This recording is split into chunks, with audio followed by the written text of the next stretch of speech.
there, and with your support and everything, I'm sure we'll do that. So thank you all for being here. Now I'm going to tell you a little bit about who does you know about Governor. Governor Allen is a self-described common sense Jeffersonian conservative and had the distinction of holding Thomas Jefferson's seat in the Virginia General Assembly. Governor Allen is the former chairman of the American Energy Freedom Center, whose mission is to advocate positive ideas for American jobs, and American being the key word there, economic prosperity and utilizing our vast energy resources. He serves as the Reagan Ranch Presidential Scholar for the Young Americans Foundation and has written a book, What Washington Can Learn from the World of Sport. He's been married to his wife, Susan Allen, for 25 years, and they're raising their 3 children, Tyler, Forrest, and Brooke. And I've had the pleasure of meeting Mrs. Allen and working with her on several occasions, and she's absolutely wonderful, as is our next Senator, George Allen. Thank you. Good to see you.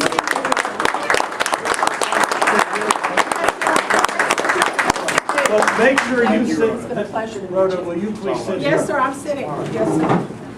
I follow you. Thank you. Rhoda, thank you for allowing us to invade.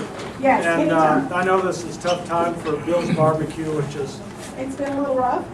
And, real rough. Yes, sir. It's we've had to do some things that we never thought we'd have to do, and of course some of the regulations that have come out of Washington and the state of Virginia have not been favorable for small business, and it's tough. And the next couple of years will. Those who have held on this long, their resources are depleted. If something doesn't change, a lot of this section of our industry will no longer exist. You mean restaurant industry? No, sir, I mean the service industry. Service industry. Yes, sir. My opinion. Well, the reason I'm here is I have Senator Johnson with me. Many of you all know I always like to say when I was governor, we wanted everyone to know that Virginia was open for business. Yes, sir. And I think our mission should be as Americans that we send a message to the world that America is open for business again. Now, if you care about being open for business and more jobs being created, the fact is at least 2/3 of all new jobs are created by small businesses. And yet, we ought to have a federal government that is actually a hassle-free government. Lord, that would be great. Kind of a government that actually is helping and serving small business owners and putting small business owners or any business, any entrepreneur in a position to compete and succeed. And whether they compete and succeed is based upon the quality of their service or their product, and the consumers, the customers decide. And right now what the federal government is doing, generally speaking, and this is why I've gotten off the sidelines and into the fight, is it's mostly against us. The taxes, the federal government imposes now the worst taxes in the world on businesses, on job-creating businesses, at 35%. How does that help any entrepreneur or any employee or America? And that's why I think we ought to be better than the international average of 25%. We ought to be 20%. And then there's people who say it should be higher or lower, but I think there's the basis, at least the building blocks for a consensus on it. The other thing in talking to restaurants, I happen to pull this out from Foster's Grill, is the restaurant business is being hit as hard as about any. Undoubtedly, do you end up with fuel surcharges? We had, when it first started, we had a surcharge put on for fuel, and then we had an emergency charge put on for fuel. And within the last 6 months, we've had an emergency charge put on for fuel from every one of our vendors. Well, that is because of our federal government's counterproductive, punishing energy policies. We should be thanking God that we're blessed with more energy resources than any other country in the world. Amen. But they seem to look at our resources as a curse. Not Senator Johnson, but the Washington liberals look at it as a curse. They turned down the Keystone Pipeline, which would get us reliable fuel from a good neighbor, Canada. Here in Virginia, the federal government says no to us, allowing us to produce oil and gas off our coast on If I'm hired on to represent your voices and values in Washington on day one, I'm introducing a bill to allow us in Virginia to produce oil and gas off our coast and then share those royalties with Virginia, and we ought to use them for roads and transportation. And that'd be jobs, and it's also affordable American energy. The other thing for restaurants is with these higher fuel prices, and I've heard it from a lot of folks. Foster's Grill, I was at their place. The woman is running this Foster's Grill in Winchester. This was right before the elections last November. We go in, the place is empty. I said, how's business? She says, not very good. I said, how come? She said, well, every time these gas prices shoot up, sales drop, and I end up with a lot of empty tables. And just last month, she had to close the doors. Yes, sir. And keep this pen as a member. Well, you might want to keep this one, because right. we've closed 5. So the fuel prices affect you on your profit, or have to increase the prices. We can't increase prices every day, you know that. I know. That's exactly what Mary's Diner in Danville told me, who was running her mother started it in 1951. Right. And she told me my mother never could start a business with the way things are these days. And she was worried about Obamacare. She had 46 employees that did not want to get over 50 because of the mandate of Obamacare. And she said they couldn't deliver Meals on Wheels anymore to Martinsville, which is about 30 miles away because of the fuel costs. And all of these higher fuel costs are affecting everyone. And in fact, it's people's discretionary income. It's really a stealth tax that is hurting middle and lower income working people the most. There's a woman I saw in the Valley last month that we have this toomuchatthepump.com for people to figure out how much more they're paying every time they fill up compared to in January of 2009. People are paying $30, $40, $50 more every time they fill up. And what it affects is restaurants. So many folks, they say, what would you do with that extra $30, $40? Well, you know, that's every load, go to a restaurant. They don't. The folks who run the Shoney's in Southwest Virginia, these are ESOPs. They say as soon as they had it down to $3.39 a gallon. When it gets over $3.39 a gallon, they see a drop off. Here's the good news about this, gang. We can go through all these gloom and doom stories, and they're real. And there's real people hurting, and household budgets are feeling the pain these days. The good news is there are positive, constructive solutions. It doesn't have to be this way. I envision a much better future than what we're having to endure. There's going to be some tough decisions that need to be made. Sure, the federal government needs to be reined in. It's meddling and pestering in too many different areas.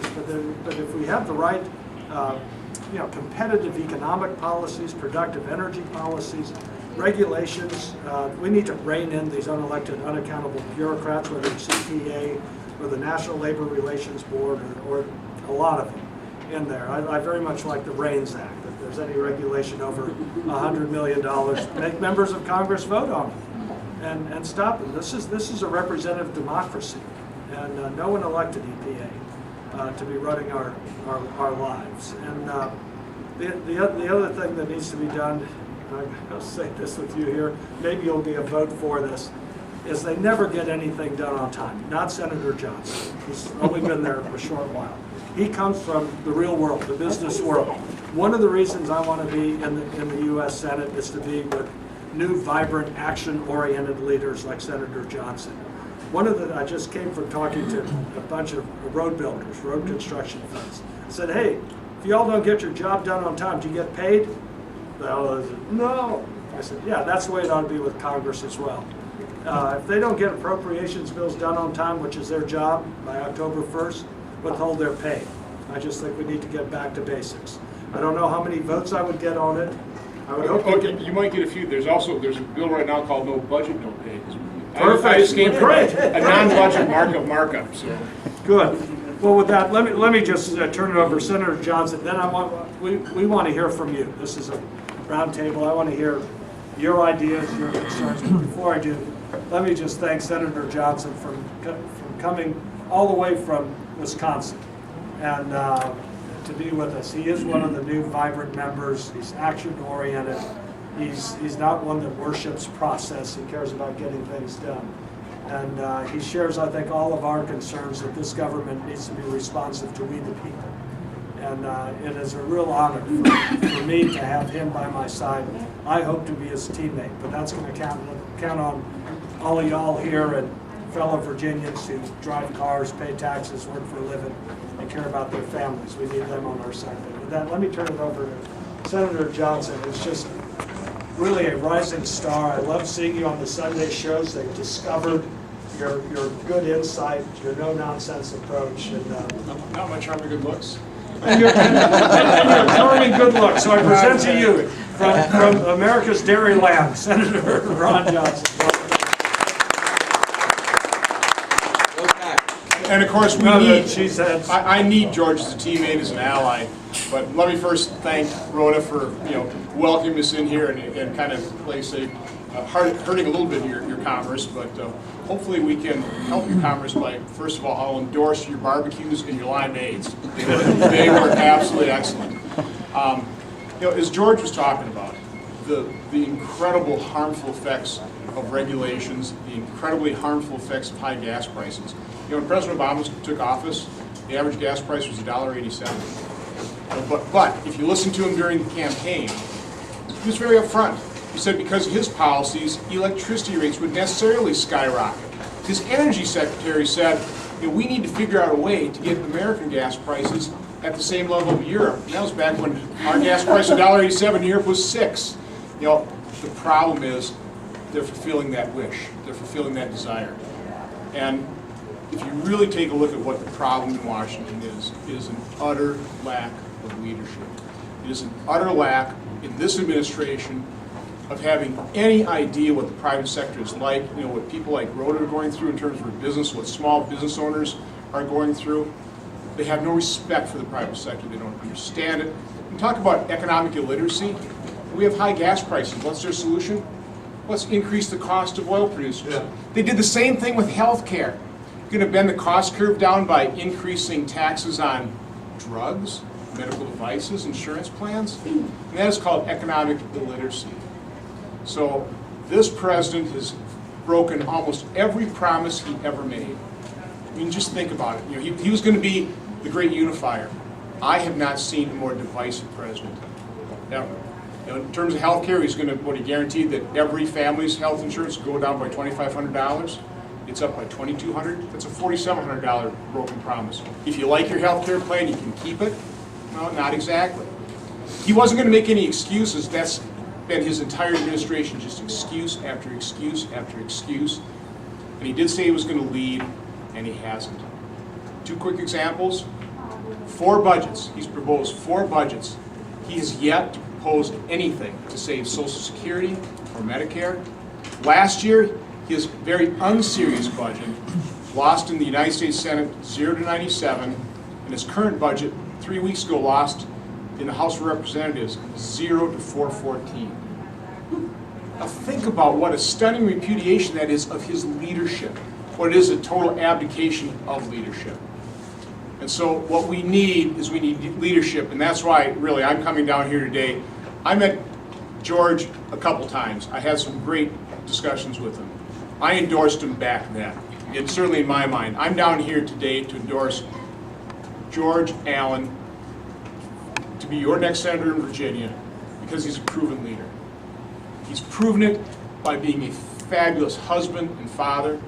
He proved it being governor. He's proved it as a United States senator. That's the kind of experience we need. But as governor, you came in with a Democratic-controlled legislature, right? You were able to cut taxes by $600 million over your tenure, but you grew revenue by $5 billion. Why? My guess, you grew revenue the old-fashioned way by growing the economy. 300,000 new jobs created during his tenure. Now that's leadership. In the Senate, he pushed a balanced budget amendment, a line item veto. He definitely talked about, in the state, I know, reining in regulations. What you either modified or eliminated 70% of our regulations. Right. By the way, one regulatory release bill you could support is my regulation moratorium, which I think would be a good idea. Let's stop the madness until the economy heals.